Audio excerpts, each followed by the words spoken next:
Welcome back to another edition of the Rentvesting Podcast. Thanks for tuning back in. On today's show, I'm going to be speaking with Felicity Heffernan. Now, Felicity is a Rentvesting contributor. If you haven't checked out her articles yet, be sure to do so on rentvesting.com.au. Felicity and I, we've talked on a number of occasions now, and I think she's got a fascinating story to share. She's been an active property investor for a number of years, and during that time, she's literally acquired hundreds of investment properties, predominantly pursuing a positive cash flow strategy. And she shares some insights on how that's all happened for her on today's show. So let's get to it.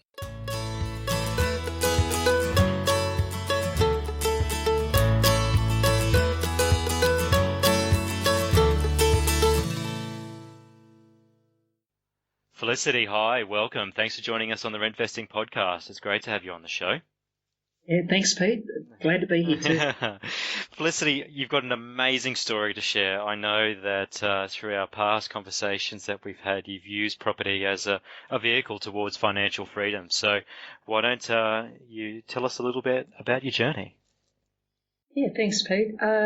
Look, I started with actually negative gearing, and for those that don't quite know what that is, it's where you lose money every single month in hope that the property will actually go up in value to cover those losses and actually make a profit for doing so. Often it gets sold to you that you can reduce your tax, so it kind of gets sold to you in that way. I became very disillusioned with it because it took me many years for the property to actually go up in value to sort of recover those losses, and all I remember was that it hurt a long way, long time. Yeah. I think people can trap themselves into or invest themselves into a corner if they're working in a PAYG position, or even if they're self-employed and they acquire one or two properties, they can find themselves trapped in their job on the basis of necessity in order to maintain that cash flow position to cover their net loss that they're actually accruing. So some people can find it challenging. Oh, absolutely.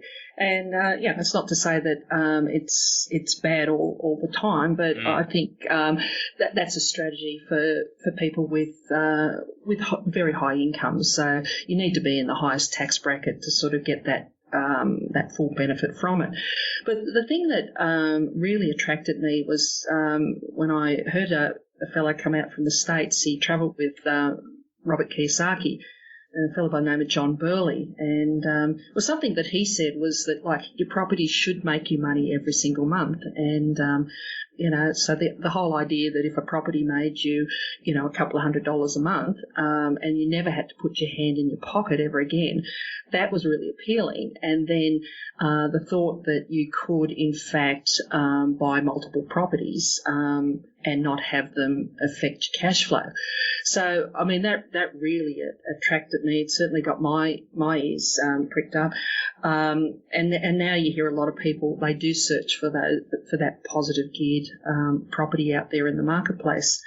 So hearing that, because I was disillusioned, I really was disillusioned, and to hear that, and I thought, wow, that's really good. So I actually went to the States to learn how to sort of put the skills of property investing, and sort of took all those concepts, brought them back over here, and started to apply them here. And I set out with originally just a goal of 10 properties. I thought, wow, wouldn't that be amazing to have 10 properties? Yeah, absolutely. And what I found was that after you got the first couple off the ground, and you had your system in place, and you knew what you were actually doing, it became quite easy to rinse just and repeat. Exactly. Yeah. As I call it over in the States, it became a cookie cutter strategy. So it was just a matter of sort of figuring out all the bits and pieces. So in my book that's coming out very shortly, I've been able to sort of drill down and find out, and sort of communicate to people sort of the process that I actually went through. I discovered that there's really there's four major areas that you need to have covered, and this applies to whether you're buying just one property or several properties. But you've got to have a good foundation. If you haven't got a good foundation, then it's like anything. I mean, if you build a building on sand, it's not going to stand up too long. And a foundation based on cash flow or knowledge or existing assets or... Yeah, and I think you're right there, Pete. I think that covers everything, but I've certainly talked about it from a financial perspective. Okay. All too often I've seen so many people, and my background, I'm actually a mortgage broker, and often I'll see people that come into my office, they're very excited, they say, Felicity, I'm going to buy an investment property. I go, fantastic, fabulous. Can you tell me what the rent is? No. And I'm going, how could that be an investment property if you do not know what the rent is? And so many people just... I think they think that if they buy a property and they're going to rent it out, it's definitely not the same thing as if you're ever going to live in the property. So if you plan never to live in the property, you need to be really focused on what the numbers are in and around that property. Mm. Yeah. So many people have made that mistake, and sure, of course you can get the loan, and it's not until you go down the road a little bit in several months and you go, geez, this is costing me a lot of money. It is no longer fun to have that investment property. And in fact, for so many people, I've seen them with 4 and 5 negative, highly negatively geared properties where they end up in financial ruin. Mm. And boy, that is not fun.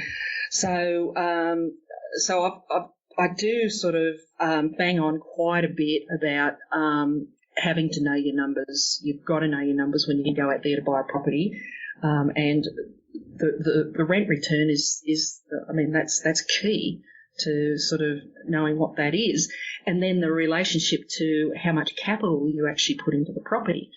And in loan terms, that would be, am I going to put in a 5 or a 10 or a 20% deposit, and how much is the bank going to lend me? Sure. Can I afford to put that in? Can I afford the repayments? But more importantly, what I look for is my rent return going to cover all of that? So the first step is getting the foundation in place. What follows that then, Felicity?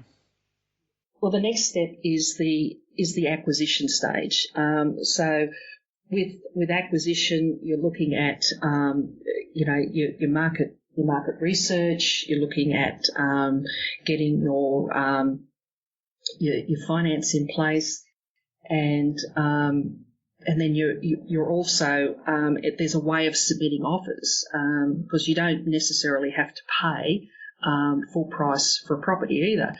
Sure. So there's a lot in the negotiation stage. Mm. So market research is definitely key. I talk about that the numbers don't lie. So when you put the numbers down on paper, and if they're telling you that it's going to lose you money, just because it's got a nice bathroom and kitchen, doesn't negate the fact that it's going to lose your money. It's going to lose your money. So the numbers will not lie to you. Yeah. And and then it's all about negotiation. For me, negotiation is making sure that in order for you to get what you want, you must make sure that somebody else gets what they want. And that can be a little bit paradoxical at times, because people are all out to go, well, the only way this is going to work is if I get what I want. And it's go, well, you're not going to get a negotiation that way. So digging deep to find out what a vendor might want, that's key to you getting what you want. Yeah. And part of my research when I went to look for property was, for instance, if I saw a property that looked a little sad and uncared for, grass 10 foot tall and, just looking, uncared for basically, to me that was always an indication that the vendor may have wanted out. And often, you make just the smallest inquiries with the agent, So, the property's been rented. Why does the vendor want to sell? And, straight off the cuff, you would get the vendor is so over these tenants, he just wants out. And, and straight away you can sort of, it's a strong indication to perhaps get that property at a lesser price than what it's listed for. Mm. And I'm a big fan of people, doing their research and finding out and getting that property at the price that suits their numbers. Could you give us an example, perhaps, of your previous experience where you've got a good outcome around that? Yeah, I used to buy a lot of properties in Gateshead here in Newcastle, and it's actually an old ex-housing commission area, but it sits on the cusp of our shopping hub in Charlestown, and it's actually popular now for first home buyers and investors, because the ability to get into that suburb is actually quite good. Mm. Yeah, it's a good bridesmaid suburb. Sorry? It's a good bridesmaid suburb.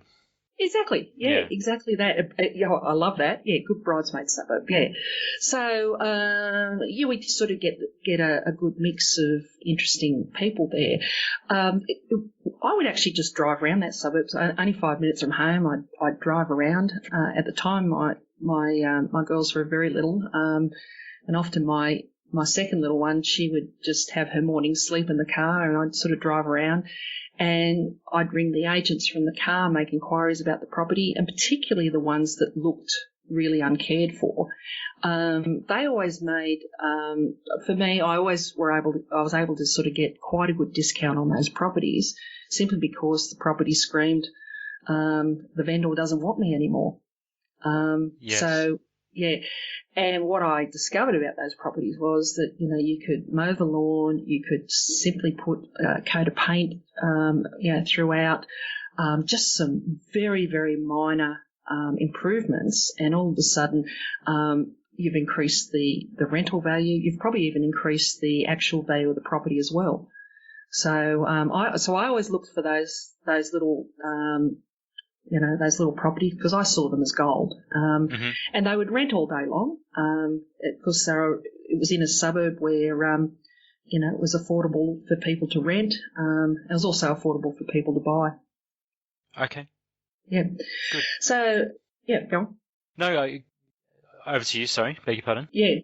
So I was going to say, look, the next thing that I then covered was the actual, so the third step out of the 4-step process is possession. So, taking possession of the property, I sort of touched on it a little bit a minute ago, was, just profit from implementing small things. Just the simplest of things, a coat of paint, or, even changing, the door handles, and even the little cupboard door handles in the kitchen and bathroom, things like that. Certainly, sometimes small cosmetic changes make a huge difference to a tired house. Absolutely, and when you can sort of take somebody through something that's fresh and bright, as I said, it will rent all day long. If you don't actually do that, then you do attract the wrong tenant, and then of course you get problems a little bit further down the track. But in that possession process is also I cover off on the property management side of things. So having a good property manager is just, to me, makes my life easy. I've done self-managed property, and it's actually hard work. So the money you do pay for a good property manager, in my opinion, is vital. Yeah. Yeah. So, with your experience in accumulating hundreds of properties over the years, Felicity, and being a mortgage broker and being quite successful at that as well, what are you actually seeing as market trends developing and taking place at this present time? Yeah, well, it's interesting because I sort of work with clients all over the country.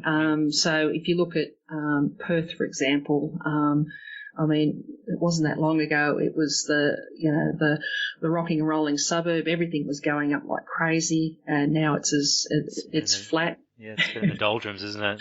Oh, it certainly is. And so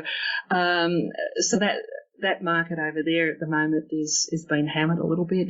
You come over to the eastern seaboard, and certainly I keep wondering when Sydney's ever going to stop going up through the stratosphere. Yeah, that's right. It was meant to take a breather during 2016, but that certainly hasn't eventuated. I think it took a month off to have a breather, and then it went crazy again. And Melbourne's the same. And just all the discussion around Sydney. A lot of people are saying, look, Sydney's no longer compared to the other capital cities in Australia. It's actually now compared to the world class cities like New York, London, Hong Kong, Singapore. People are comparing it to those, to global cities, which I find rather interesting. And I actually did a little bit of research to say, because I remember when last year the median house price for Sydney went over the $1 million mark, and I thought, wow, are we the only ones in the world paying $1 million for, just an ordinary house? And did a little bit of research and then found out that, San Francisco, New York, London, Hong Kong, Singapore, Auckland, New Zealand, all were experiencing, this big growth, and they did. They had median house prices over $1 million. So I thought to myself, well, gosh, Sydney is not alone out there. So yeah. And the 80-20 principle applies on this. So more recently, I had listened into a presentation from Tim Lawless from CoreLogic, and the numbers around the Sydney market are absolutely astronomical in terms of an asset class. Property by far, in terms of residential property, is by far the largest asset class that we have. It's it's almost a $7 trillion asset class.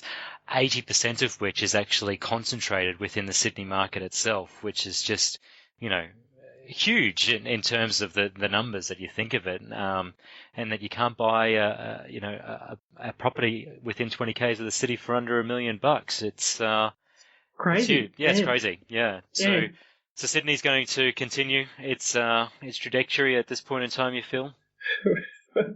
I'm probably not the person to ask on that one. I kept saying ages ago, oh, it's got to stop. So I'm just sort of in awe of it, watching like everybody else. Just is it ever going to stop? I mean, look, it will definitely stop. As to when or or how or whatever, I've got no idea. I would have thought by now that the affordability for Sydney. That would have stopped it, but I think their net migration is still quite positive there. They've got more people coming in. They need housing, so that just keeps putting pressure on the prices, which leads us right into your rent vesting thing. And it's like, well, what do our younger generation, our people trying to get into the market do? My office is actually up in Belmont in the Newcastle area, and I see so many people coming from Sydney looking, the young people, they are going to work in Sydney, they're going to live in Sydney and rent in Sydney, but they're all buying up here because it's affordable and they can get into the property market, and it's interesting just seeing that whole shift in people's mindsets. It's like that whole great Aussie dream. The quarter-acre block in the suburbs of Sydney just doesn't exist. The mentality is certainly shifting, and it's there's a couple of emerging property trends, and rent vesting is certainly one of them. From your perspective, though, as someone that's considerably experienced within the property sector, Felicity, what advice or what little nuggets would you be able to share for people that are looking to get their start into the market? Well, look, For me, and I always advise my clients on this, it's like research, and then make lots of offers. You will find a deal if you do that. There's no point saying, hey, look, I live in this particular suburb. I'm going to go over the next street and I'm going to buy a house that looks just like what I live in, and that's going to be my investment property. Yeah. I see a lot of people do that. I want to do it because I want to drive past it to check in on it. Check in on it. That's right. Yeah. It's like do the research. Certainly put your numbers down on paper. Have a look at how it looks on paper. It's got to make you money. There's no point buying a property that's going to lose you money. That is not an investment. And there's no reason why you can't make lots of offers. And if you communicate to an agent that you're an investor and you're looking for a property that meets a certain specification of, like I want, sort of 3-bed, 1 bath or 4-bed, 2 bath. I must get it under $400,000. It must have a rent return of $450. Otherwise, I can't buy it. Often, and agents will often bring you sort of properties more than the $400,000. But there's nothing that stops you from still, putting that offer in to get it down to where you need that property to be. You've referred to your book. When's it coming out, Felicity? I would have loved to have said Christmas, but it will be January 2017. Okay. I've made a commitment to get that out, so it's certainly been a lot of work in getting it there, but I'm looking forward to getting it launched. Yeah. Looking forward to getting it launched, but and I cover off on all those things. I share my journey on it. Lots of stories of mistakes I've made, certainly, but all the good stuff too. It covers what works and what doesn't work, and share all of that with people. So I'm incredibly excited to get that launched. It'll be nice. It'll be nice to. It's a great achievement. Yeah. So congratulations to you. In the meantime, though, how could our listeners find out a little bit more about you and what you do? Well, very shortly I'll have felicityheffernan.com.au launched, which be able to buy the book from. But I can also be contacted through propertyloanadvisor.com.au. That's the mortgage broking site, and I've certainly got a little bit of my story and things like that on there. So, so both those websites people can contact me through. And look, I would certainly encourage people to get onto the Property Loan Advisor and read up about your story, because it is an amazing one. You've had an incredibly successful career, and look, thank you very much for being able to give up your time, Felicity, and join us on the show. It's been great to have you on. Pete, thank you so much. I really appreciate being your guest. It's wonderful. No problems. All the best. Thanks, Felicity. Bye-bye. Thank you. Bye-bye.